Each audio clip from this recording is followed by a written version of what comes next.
गौरव जी, बिल्कुल सही बात है। देखिए, राजनीति में ना कोई हमेशा के लिए दोस्त होता है, ना हमेशा के लिए कोई दुश्मन होता है। राजनीति में बदलाव का दौर लगातार चलता रहता है। लेकिन जब आप बीजेपी में शामिल होते हैं तो कांग्रेस में राहुल गांधी पर भी निशाना साधते हैं। जब आप कांग्रेस में थे तो क्या कभी आपने कोशिश नहीं की कि उनके साथ बैठकर बातचीत की जाए कि उनको किस तरीके की बयानबाजी जनता के बीच में करनी है? दरअसल आप गौरव जी, आज हम आपसे ये भी जानना चाहते हैं, एक और सवाल है कि राहुल गांधी की दरअसल स्क्रिप्टिंग कौन करता है? गौरव जी, मैंने किसी भी व्यक्ति का नाम लेकर किसी पर निशाना नहीं साधा। एक तो पहली बात, जी।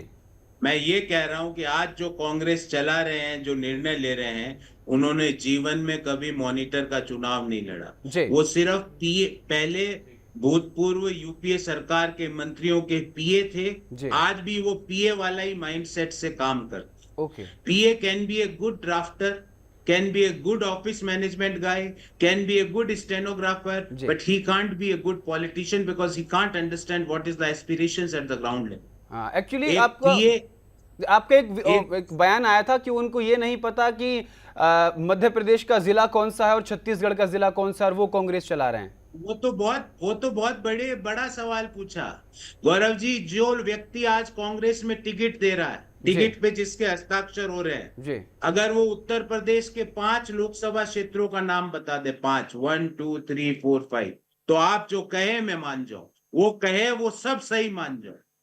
तो पीए लोग आज कांग्रेस चला रहे हैं, पीए लोग आज कांग्रेस के लिए निर्णय ले रहे हैं, सनातन को गालियां देते हैं, राम मंदिर का उपहास उड़ाते हैं। ऐसे पार्टी के साथ इस पाप का भागी मैं नहीं बन सकता। रही बात, आपने राहुल गांधी जी का सवाल पूछा, मैंने कभी किसी व्यक्ति का नाम लेकर उसके लिए अपशब्द नहीं कहे, ना कहूंगा, ना आगे जीवन मरते दम तक किसी के लिए कुछ कहूंगा। पर यह जरूर कहूंगा कि अगर राहुल गांधी जी इन पीएस को कांग्रेस की सारी शक्ति देते हैं, तो जितना दोष इन पीएस का है, जो मीडिया को चला रहे हैं, जो मैनिफेस्टो बना रहे हैं, जो टिकट दे रहे हैं, जितना दोष इन अज्ञानी पीएस का है, उतना ही दोष कांग्रेस के शीर्ष नेतृत्व का भी। जी। तो कहीं ना कहीं जिस तरीके का आप कह रहे हैं कि जो कांग्रेस पार्टी है वो दिशाहीन हो चुकी है और इसीलिए मैंने कांग्रेस को छोड़ा है, तो मैं आपको उदाहरण देता हूं जी गौरव बताइए। जी, दिशाहीनता का उदाहरण देता हूं। वही मैं जानना चाहता हूँ।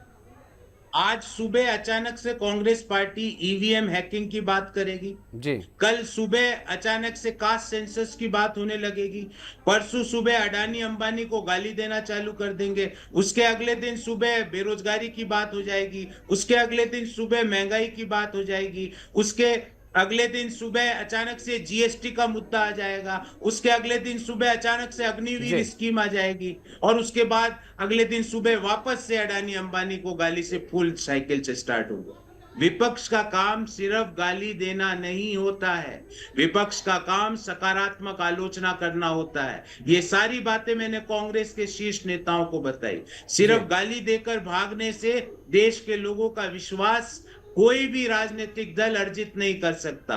आप अगर किसी को क्रिटिसिज्म कर रहे हो, तो आपको ये बताना पड़ेगा कि क्या चीजें करें जिससे ये सारी प्रॉब्लम्स दूर हो जाए। जी। कांग्रेस पार्टी, इसलिए मैंने लिखा कि पूर्णतः दिशाहीन हो चुकी है। जी। कांग्रेस पार्टी का ग्राउंड कनेक्ट गौरव जी पूरी तरह से टूट चुका है। जी। मैं आपको एक और उदाहरण जी देता हूं। बताइए। CWC, जो कि कांग्रेस की सबसे बड़ी बॉडी है, उस सबसे बड़ी बॉडी में लगभग 3 या 4 लोग चुनाव लड़ रहे हैं। बाकी लोगों को चुनाव लड़ने से डर लगता है। जब राहुल गांधी जी कहते हैं डरो मत, तो सबसे पहले तो ये कांग्रेस वर्किंग कमेटी के लोगों को बताओ कि डरो मत। क्यों चुनाव लड़ने से भागते हैं? डर लगता है कि 8 लाख से हारेंगे, 9 लाख से हारेंगे।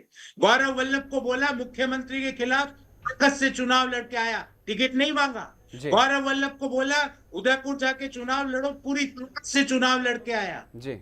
आप क्यों डरते हो? जी। राहुल जी कहते हैं डरो मत। राहुल जी, इन लोगों को सिखाओ जो CWC में बैठे हुए हैं, जी। जिनका सिर्फ सुबह से शाम एक ही काम है, चापलूसी करना, भ्रमित करना, जी। लोगों के बारे में न्यूज प्लांट करवाना। इन लोगों को समझाओ कि डरने की जरूरत नहीं। जी। आज इन लोगों को समझाने की जरूरत है। जी। देश तो ना डरा है, ना डरा था, जी। ना डरेगा। जी चलिए।